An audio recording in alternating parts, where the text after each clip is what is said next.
Tragedy and Hope, A History of the World in Our Time, by Carroll Quigley. Chapter 20. European Ambiguities. The problems facing Europe cannot be presented in a simple outline such as we have offered for those of the United States. Europe is too diverse on a national or even regional basis. Its long history has left too many influential survivals as exceptions to any simple analysis, and its class lines are more complicated and much more rigid than in America. Nonetheless, it is probably true to say that America has passed Europe in the evolution of our Western civilization, and that Europeans in general are concerned with problems, notably the problems of material acquisition, which were dominant in the United States almost a generation ago. However, because of the diversity of Europe, any statements we make about this situation would almost certainly have more exceptions than confirming examples in Europe as a whole. The general picture we might draw is of a continent deprived, for at least one full generation, 1914 to 1915, of political, economic, social, and psychological security. In consequence, that area came to regard these things as major aims in its personal behavior patterns. So many European families were deprived of even the necessary materials of living that they are today, to varying degrees, obsessed with the desire for these, now that it seems possible to get them. For this reason, the chief impression the visiting American brings back from Europe is one of grasping materialism and exaggerated individualism. This is a spirit akin to America of the 1920s rather than of the 1950s. It is found with a variety of emphasis among the peasants, the workers, and even the aristocracy, as well as among the bourgeoisie and petty bourgeoisie, where we expect it. It is combined with an antagonism between classes and groups that is rare in America, except among the petty bourgeoisie. The middle-class adolescent revolt is rarer and much harsher in Europe, shot through with elements of hatred, where in America it is shot through with elements of indiscriminate loving. And in Europe, the selfishness and general bitchiness of middle-class girls is much greater than in the United States, probably because the stronger male-dominant tradition of Europe leaves them less freedom, less self-esteem, and lower personal evaluation. As an example of the diversity of Europe, we should say that this last remark is more true of Southern Europe than of Northern Europe, and largely untrue of England. In fact, most generalizations about Europe do not apply to England at all. In the European search for security, the two dominant aims have been security against a Soviet attack and nuclear war, and security against economic collapse such as occurred in the 1930s and opened the way to Nazism and World War II. The disorganization of Europe in the immediate post-war period allowed the United States to play a dominant role in both of these aims. However, by the later 1950s, as fear of war and depression subsided, it became possible for Europe to adopt a more independent attitude. At the same time, the personal influence of President de Gaulle gave this new independence anti-American overtones, which, however justified by the general's personal experiences with incompetent American foreign policies, nonetheless were injurious to the solidarity and prosperity of Europe. As long as American influence was dominant, the security of Europe was based primarily on America's strategic nuclear power, supplemented, in an ambiguous way, by the 15-nation NATO Treaty, which included both the United States and Canada. On the economic side, European prosperity was based, for many years, on American economic aid. Both of these influences were exercised to develop, as an ultimate goal, an integrated Western Europe that would include Britain and be closely allied to North America. As we have already seen, these efforts gradually bogged down in a complicated morass of partly integrated systems on a functional rather than a federative basis, and by 1965 were stalemated over a number of unresolved inconsistencies of approach. These problems will be analyzed in a moment, but before we do so, we should point out that a new Europe is clearly being formed on lines that have little in common with the Europe of pre-war days. That earlier Europe was based on the social ideological patterns of the past and continued to reflect them, even when the real forces of military and economic technology were creating quite different relationships. Moreover, these older patterns were quite rigid and doctrinaire. In most of Europe, they showed sharp, almost irreconcilable divisions into three political groupings that we might designate as conservative, liberal, and socialist. These represented, in order, the social forces of the 18th century, of the mid-19th century, and of the early 20th century. The conservatives stood for an alliance of all the forces of the period before the French Revolution of 1789, the agrarian and landed interests, the old nobility and monarchy, the clerical interests, and the old army. The liberals stood for the bourgeois interests of the commercial, financial, and industrial revolutions.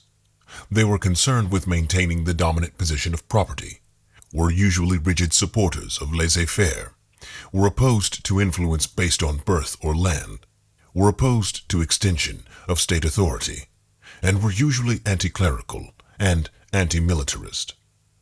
The Socialists represented the interests and ideas of the working masses of the cities. They were in favor of democracy and individual political equality, and wanted the activities of the state to be extended to regulate economic life for the benefit of the ordinary man. The Socialists were generally opposed to the same social groups and older interests as the liberals, but added to these enemies the bourgeoisie also. In general, these three diverse groupings were rigid and put more emphasis on the things that divided them than on matters of common concern. Their hatreds were more dominant than their common interests. These divisions of Europe along lines of selfish interests, old slogans, doctrinaire hatreds, and misconceived rivalries made possible the rise of fascism and the disasters of World War II. Out of these disasters, in the turmoil and violence of the resistance, there began to appear the lineaments of a new Europe. This new Europe was much more pragmatic, and thus less doctrinaire. It was much more cooperative and less competitive. It was much more receptive to diversity, partial solutions, and the need for mutual dependence than the period before 1939 had been. On the whole, this new spirit found among the leaders rather than among the masses was much closer to what we have defined as the tradition of the West than the Europe of 1900 had been. It must be recognized that this new Europe had its roots in the resistance, and as such had traces of those elements of self-sacrifice, human solidarity, personal integrity, and flexible improvisation that appeared so unexpectedly among the hardened resistance fighters. We might say that many of the elements of outlook and leadership of the new post-war Europe emerged from underground and were unnoticed by those who had not been in active contact with the underground. Thus, they were not observed by the leaders in Washington and in London, even by de Gaulle, and above all, were unreported by Allen Dulles, who was supposed to be observing the underground for the OSS from Switzerland. Supporters of this new outlook were determined to break free from the nationalistic hatreds of the pre-war period and to emphasize instead Europe as a cultural entity of diverse nationalities. Above all, they were insistent on the urgent need to heal the terrible breach running through the heart of Europe between France and Germany. They were eager to establish some kind of liaison between religion and socialism, by way of Christian charity and social welfare, in order to repudiate the unnatural 19th century alliance between the clergy and capitalism. They were determined to use the power of the state to settle the common problems of man, unhampered by doctrinaire liberalism and laissez-faire.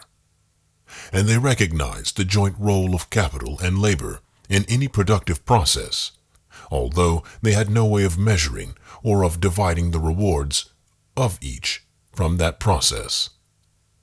Although they had no way of measuring or of dividing the rewards of each from that process. In 2 words, this new outlook was determined to make Europe more unified and more spiritual. This new outlook was unable to influence the fate of Europe for at least a decade after the ending of World War II in 1945, because of the urgent material need to repair the devastation of the war, the overwhelming threat of Europe from the Soviet Union and from doctrinaire communism, and because of the dependence of Europe, both for reconstruction and defense, on the United States and Britain, both of whom ignored the new forces stirring on the continent. By 1955, however, as these urgent problems receded into the background and Europe became increasingly able to stand on its own feet, the new structure began to become visible, indicated by the cooperation of Christian Socialists and Social Democrats in the constructive process, and by the continued decline of the forces of the extreme right and the extreme left. It was the new spirit rooted in the resistance and the tacit agreement of the Christian Socialist and Social Democratic political groups that made it possible to work toward European unity, and to use this unity as the foundation for a rich and independent Europe. The task is still only partly done. It may indeed never be completed, for nothing is more persistent than the old established institutions and outlooks that stand as barriers along the way. The central problem of Europe remains today, as it has for a century, the problem of Germany. And today, as before, this problem cannot be solved without Britain. But such a solution requires that Britain accept the fact that it is, since the intervention of the airplane and the rocket, a European and not a world or even an Atlantic power. This the leaders of Britain and the American branch of the British establishment have been unwilling to accept. As a consequence, Britain remains aloof from the continent, committed to the Atlantic community and to the Commonwealth of Nations, and accordingly, the political unification of Western Europe stands suspended part way to fulfillment, while the German problem, still capable of triggering the destruction of Western society, remains unsolved. Briefly, the problem is this. No one concerned, the Soviet Union, the United States, or Europe itself, can permit Germany to be unified again in the foreseeable future. A united Germany would be a force of instability and danger to everyone, including the Germans, because it would be the most powerful nation in Europe and, balanced between East and West, might at any time fall into collaboration with one of these to the intense danger of the other. Or, if the Russian-American antithesis remained irreparable, a united Germany could put extreme pressures on its lesser neighbors between the two superpowers. The peace and stability of Europe thus require the permanent division of Germany, something on which the Soviet Union is adamant to the point of resorting to force to retain it, although the official policy of the United States is still committed to a reunification of Germany, partly in the belief that the loyalty of West Germany to the Atlantic Alliance can be retained only if the United States remains explicitly committed to a future reacquisition of East Germany by West Germany. In fact, the eagerness of the latter to acquire the former is dwindling, although very slowly, since the East is now so poor that it could bring little but poverty to West Germany's booming prosperity. This separation of the Germanies can be made permanent only if each is incorporated, as fully as possible, into a larger and distinct political system. But the smaller countries of Europe, particularly the Netherlands and Belgium, do not wish to be united with Germany in any federated system that includes only one other large power, such as France, or even France and Italy, since an alignment of West Germany and France in such a federation could dominate the small states completely. Accordingly, the small states want Britain as a democratic counterweight to Germany within any West European federal structure. But de Gaulle, as he made evident in January 1963, will accept Britain into a West European federation only if Britain becomes clearly a European power and renounces its special relationship of close collaboration with the United States, and if it is also willing to subordinate its position as leader of the British Commonwealth of Nations to its membership in the European system. The abandonment of its special relationship with the United States and with the Commonwealth, the two major concerns of the English establishment for more than 40 years, was too heavy a price to pay for membership in the European Economic Community, and would have been an unacceptable reversal of established policy in return for something that Britain sought without great enthusiasm. The integration of Western Europe began in 1948 as a consequence of the growth of Soviet aggression that culminated in the Prague coup and the Berlin blockade. The United States had offered Marshall Plan aid with the provision that the European recovery be constructed on a cooperative basis. This led to the Convention of European Economic Cooperation, OEEC, signed in April 1948, and the Hague Congress for European Union, held the following month. The OEEC, which eventually had 18 countries as members, and in 1961 was reorganized as the Organization for Economic Cooperation and Development, OECD, sought to administer American aid and further economic cooperation between sovereign states. The Hague meeting of May 1948, with Winston Churchill and Konrad Adenauer as its chief figures, called for a united Europe, and took a very minor step in that direction, a purely advisory, consultative body of 10, later 15, states, the Council of Europe, as a parliamentary assembly at Strasbourg. These steps were clearly inadequate. In 1950, Robert Schuman, then French foreign minister and later prime minister, who had been a German subject during World War I, suggested that a first step be taken toward a federation of Europe by putting the entire coal and steel production of France and Germany under a common high authority. The real attraction of this project was that it would so integrate this basic industry that it would make any war between France and Germany physically impossible. One element in this project was to reconcile the anti-Germans to the economic rehabilitation of Germany, which the continued Soviet aggressions made increasingly necessary. It would also provide a solution to the Franco-German disagreement over the final disposition of the Saar. From this came the European Coal and Steel Community. This was a truly revolutionary organization, since it had sovereign powers, including the authority to raise funds outside any existing state's power. This treaty, which came into force in July 1952, brought the steel and coal industries of 6 countries, France, West Germany, Italy, and Benelux, under a single high authority of 9 members.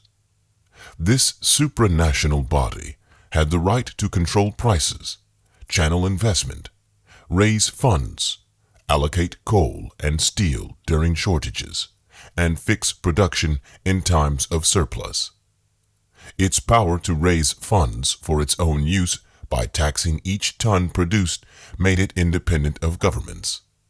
Moreover, its decisions were binding and could be reached by majority vote without the unanimity required in most international organizations of sovereign states. The ECSC was a rudimentary government, since the high authority was subject to the control of a common assembly, elected by the parliaments of the member states, which could force the authority to resign by a two-thirds vote of censure, and it had a court of justice to settle disputes. Most significantly, the ECSC assembly became a genuine parliament with political party blocs, Christian Democrats, Socialists, and Liberals, sitting together, independent of national origins. By 1958, the ECSC had abolished internal barriers to trade in oil and steel among the six. Such trade increased by 157% during the first 5 years, and had set up a common tariff against imports of coal and steel into the six. Production of steel increased 65% during the 5 years, and the process of using ECSC funds to modernize the coal industry and to close down exhausted mines, moving hundreds of thousands of miners out of mining and into other employment, had begun. When the Korean War began in 1950, the United States demanded formation of 12 German divisions to strengthen NATO in Europe. The French, who feared any rebirth of German militarism, drew up an elaborate scheme for a European Defense Community, EDC, that would merge the German recruits into a European army under joint European control. Like ECSC, the European Defense Community was to be a supranational agency that would eventually take its place, along with the ECSC, within a European government. The general pattern of this super-government was established in the EDC project itself, with a bicameral European Parliament and a president to preside over a European Cabinet Council. Unfortunately for these plans, the left and the right in the French Assembly joined together to reject the Eec Treaty, August 1954. The left was opposed to EDC because any union of Europe would reduce Soviet influence on the continent, while the right, led by the Gaullists, were unwilling to see German armed forces re-established without any guarantee that Britain and the United States would retain forces within Europe to balance the new German forces. Failure of Britain to recognize explicitly its inevitable commitment to European defense early in 1954 allowed EDC to die.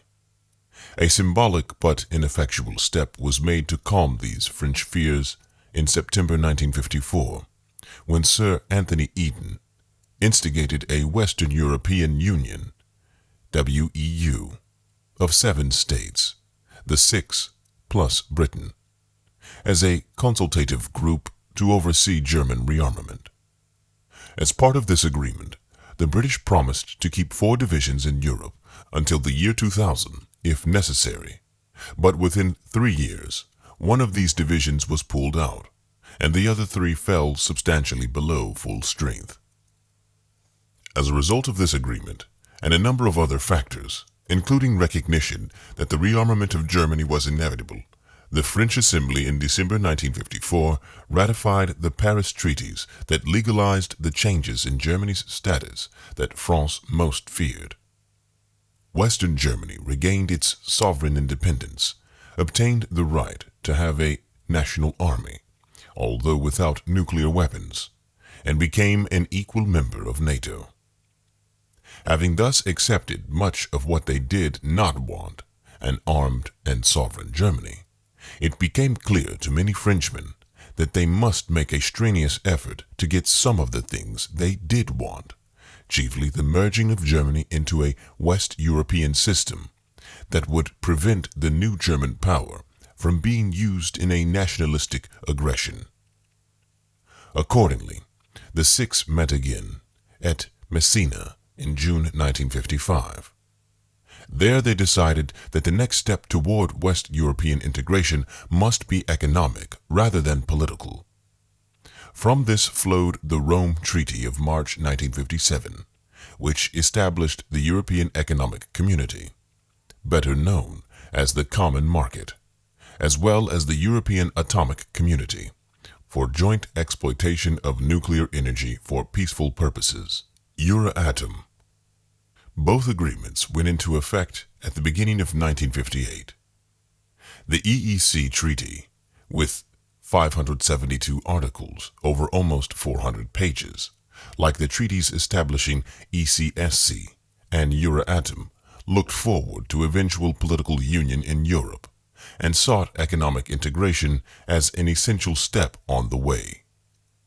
The project originated with the head of the French Economic Planning Commission, Jean Monnet, whose ideas were pushed along by the energy of Foreign Minister Paul-Henri Spaak of Belgium. Within the three large nations, agreement was obtained by the efforts of the leaders of the respective Christian Democratic parties, Adenauer, Schuman, and Alcide de Gasperi. The Catholic religious background of all three was a significant factor in their willingness to turn from nationalistic to international economic methods, while Spaak's socialist prestige helped to reconcile the moderate left to the scheme. The slowing up of the process of economic recovery that had begun with the Marshall Plan in 1949 helped to win widespread acceptance of the new effort for joint economic expansion. Briefly, the Rome Treaty established the methods and time schedule by which the signatory countries, as well as other nations that might wish to join, could integrate their economies into a single, more expansive system. Tariffs and other restrictions on trade between them were to be abolished by stages and replaced by a common tariff against the outside world. At the same time, investment was to be directed so as to integrate their joint economy as a whole, with special attention to the industrialization of backward and underdeveloped regions, such as southern Italy. Special consideration was given to agriculture, largely detaching it from the market economy to cushion the integrative process, while improving the standards of living and social protection of the farming population. As part of the integrative process, there was to be free movement of persons, services, and capital within the community, with gradual development of community citizenship for workers. This whole process was to be achieved by stages over many years. The agricultural agreement, for example, was implemented by an elaborate agreement that was signed after 140 hours of almost continuous negotiation in January 1962. By the middle of that year, the internal tariffs among members had been reduced in 3 stages to half their 1958 levels.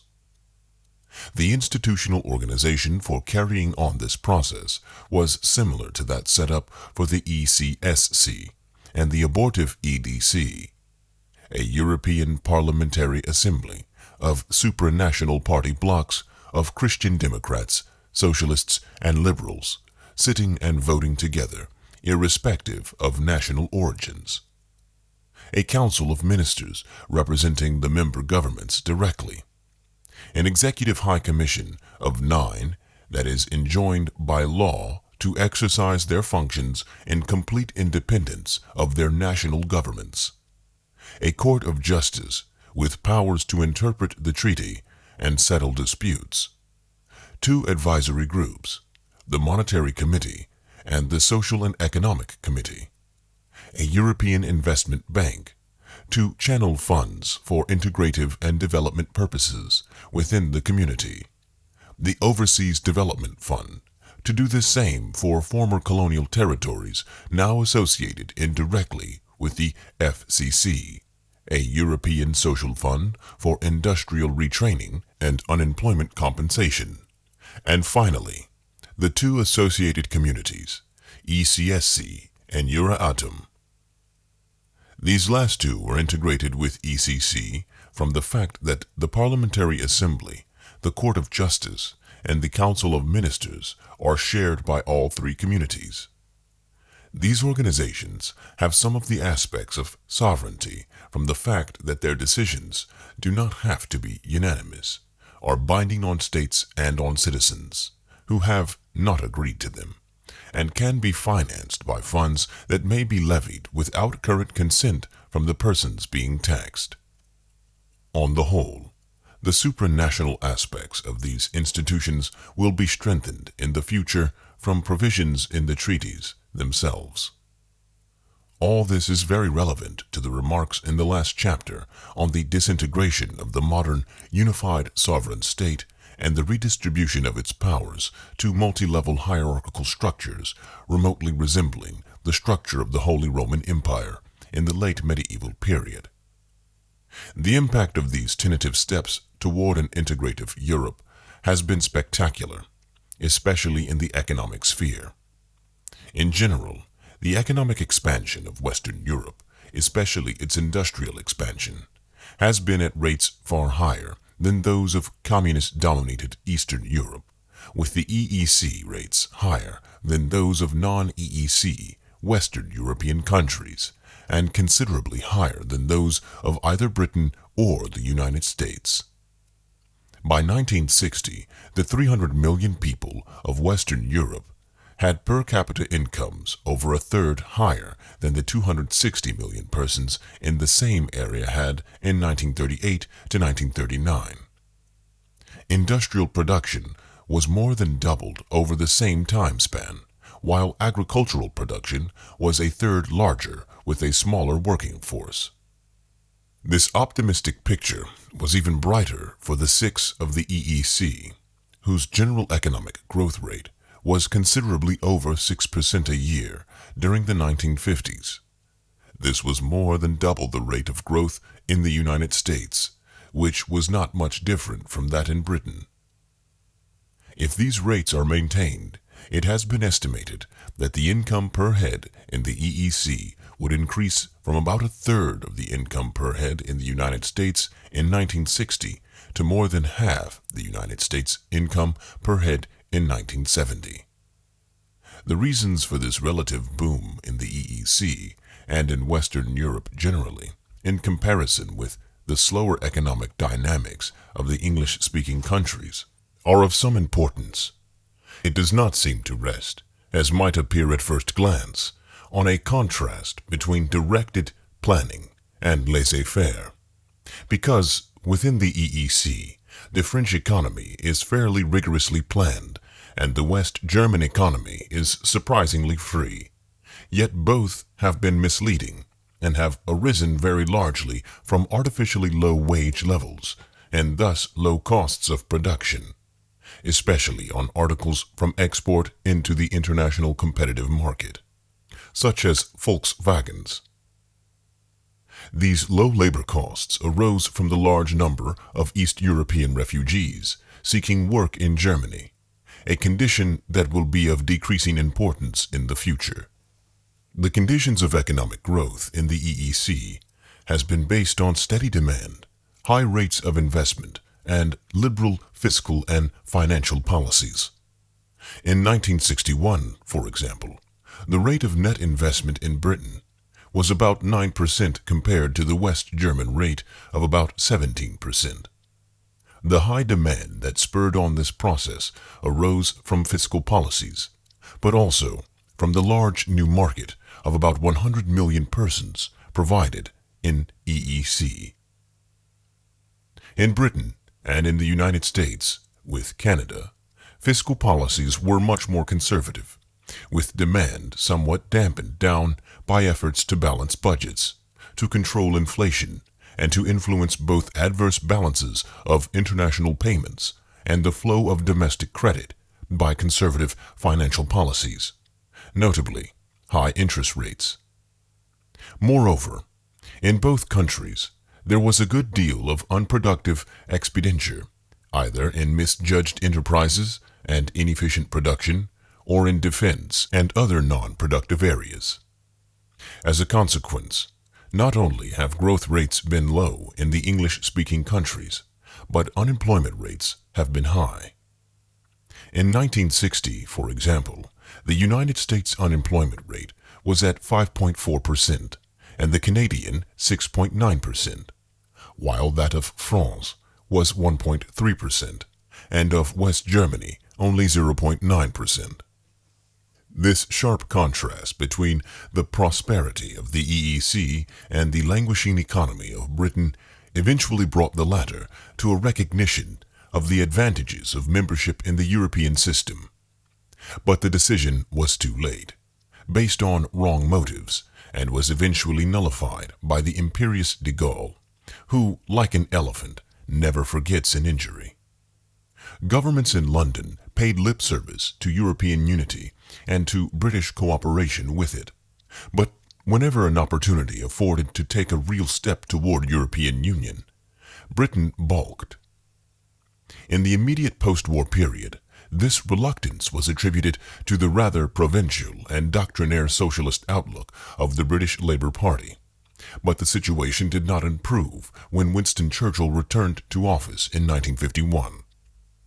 The general British outlook was that British participation in a united Europe was precluded by Britain's rather intangible and sentimental commitments to the Commonwealth and to the United States, that is, to the English-speaking idea, and that a unification of Europe without Britain would be a threat to British markets on the continent.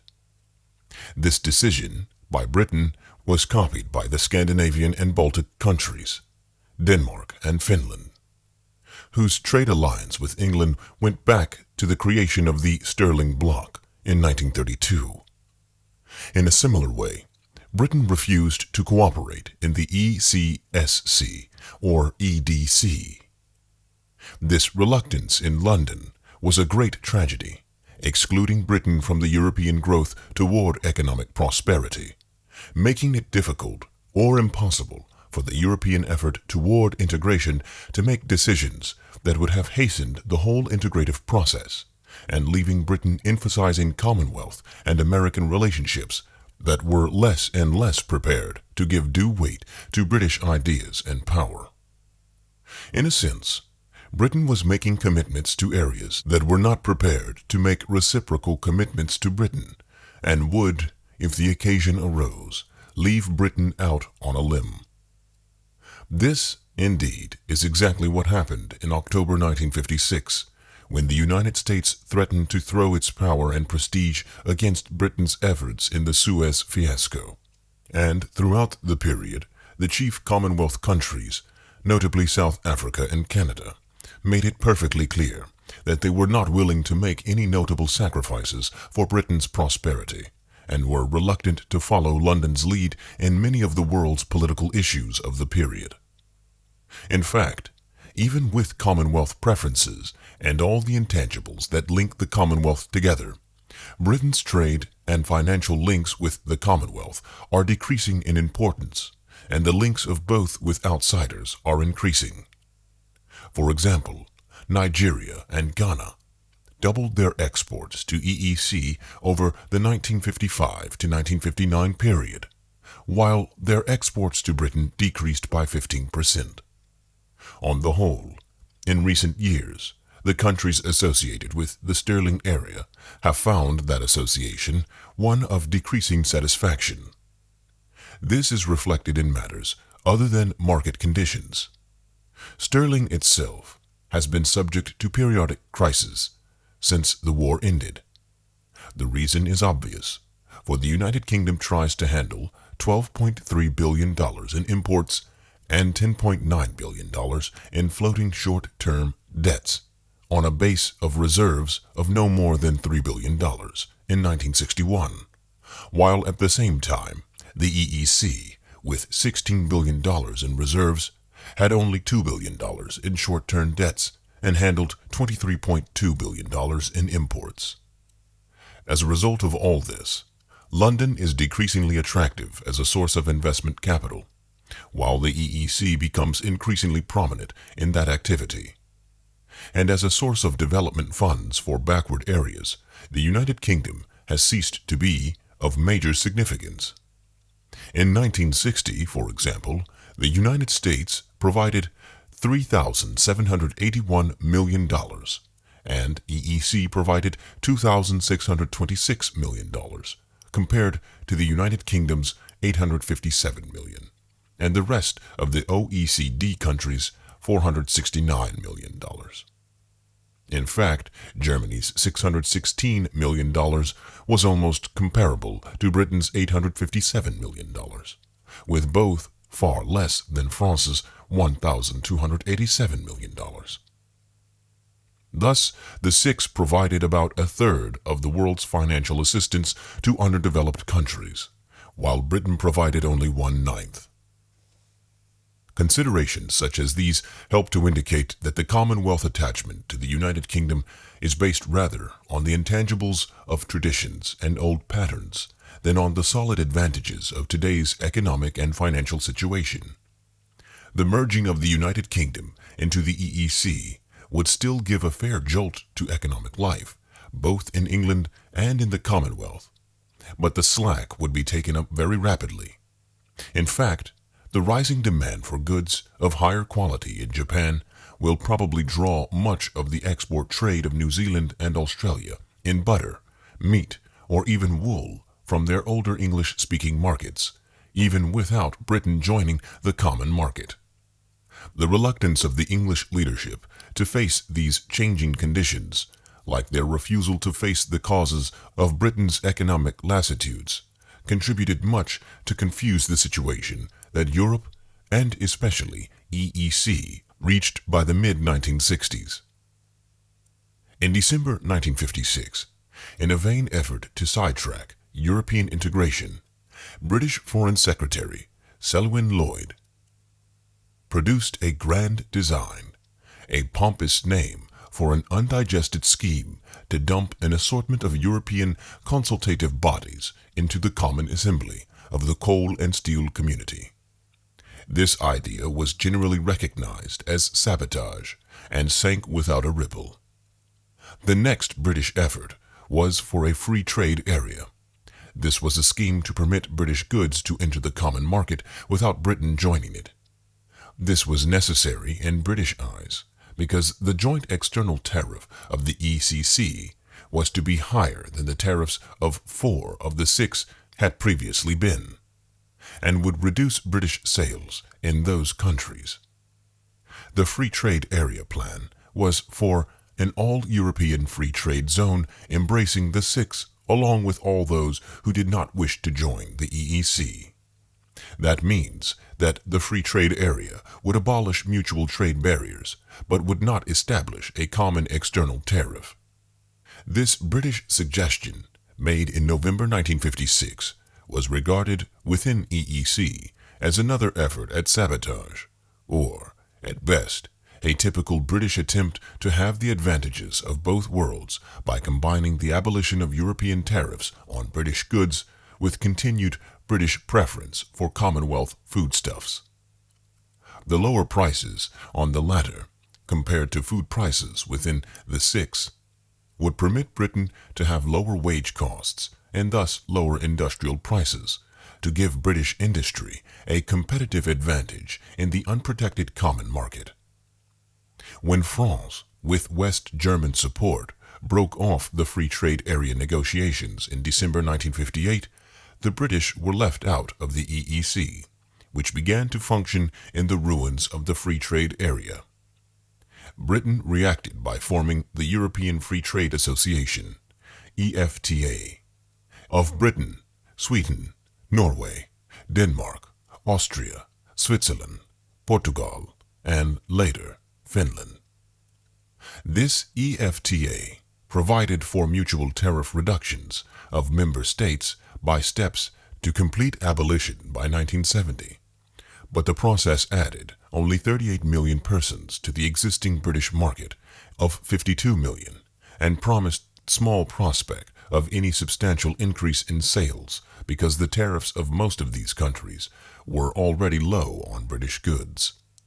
This could not compare with the EEC market of 170 million customers, but British public opinion, even in the 1960s, could not bring itself to accept the reorientation of outlook required to view itself as a European state necessary to make it possible to accept the economic integration that could make this great market available to British industry.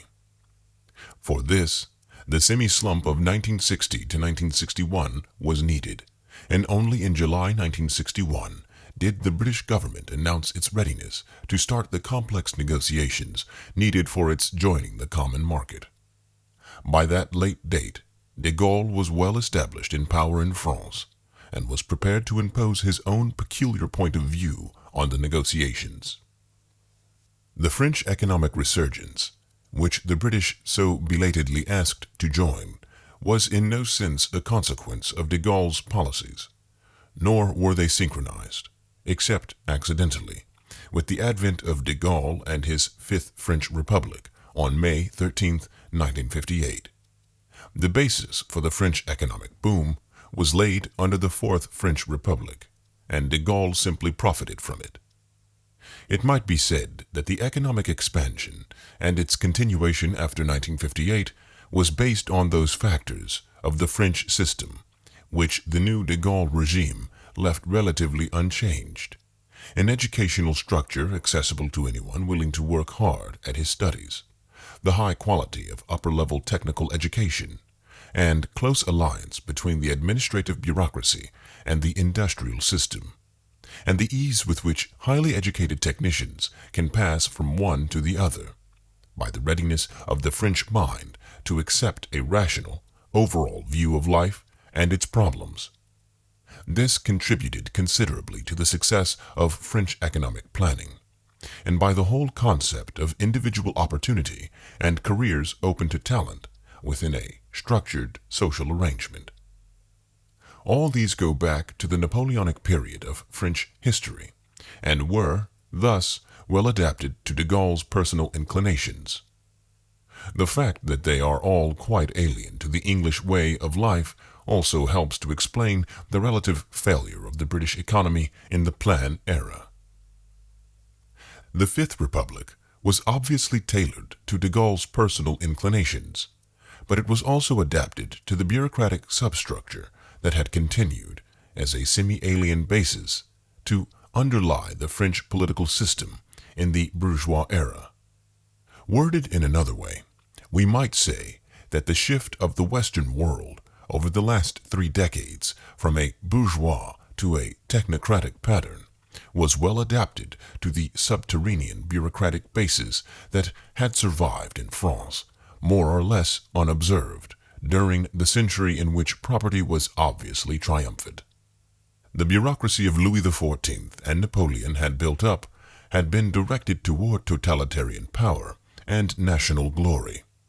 The age of property, roughly 1836 to 1936, had sought to establish the influence of wealth unhampered by bureaucracy, and one of its chief aims had been to keep the bureaucratic structure, the centralized French tradition of administration, and the forces of French rationalism outside the sphere of economics and money-making. The economic depression of the 1930s and the defeat of 1940, both directly caused by the selfish interests and the narrow outlook, especially the narrow and selfish financial outlook, of the French bourgeoisie, made it clear that some new system was needed in France, just as the experience of the resistance made it clear that some new system was needed in Europe.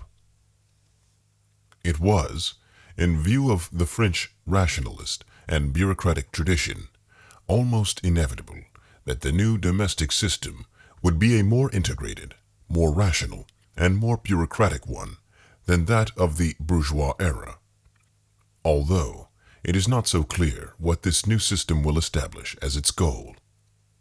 This indeed is the problem facing France today, a problem concerned with goals rather than with methods, since there is now a broad consensus, including the bourgeoisie, prepared to accept a rationalized, planned, bureaucratized society dominated by a pervasive fiscalism, a kind of neo-mercantilism. But there is no consensus on what goals this new organization should seek. Only a very small group of Frenchmen share de Gaulle's idea that the new system of France, the Fifth Republic, should make national power and glory its primary aim. A larger and surprisingly influential group, best represented by Monet, wishes to work for the kind of rational humanism or unified diversity that this volume has had as its chief criterion for judging historical change. This group hopes, by the proper organization of men and resources, to increase the production of wealth and to reduce the conflicts of power sufficiently to remove these distracting matters from the center of human concern, so that, once prosperity and peace have been relatively secured, men will find the time and energy to turn to their more important ends of personality development, artistic expression, and intellectual exploration. This point of view, based on a significant distinction between what is necessary and what is important, hopes to find the opportunity to turn to important matters once the necessary ones have achieved a level of minimal satisfactions. The Frenchmen of a third group, which includes the major part of the population, have little concern with the goals of de Gaulle and even less with those of Monet, but are concerned with an almost repulsive pursuit of material affluence, something of which they had long heard but never considered achievable before. Today, for the first time, such affluence seems achievable to the great mass of Frenchmen as it does to the great mass of West Germans, to many English, and to increasing number of Italians. Americans and Swedes, who are already disillusioned with the fruits of affluence, must be indulgent to the recent arrivals in the materialist rat race.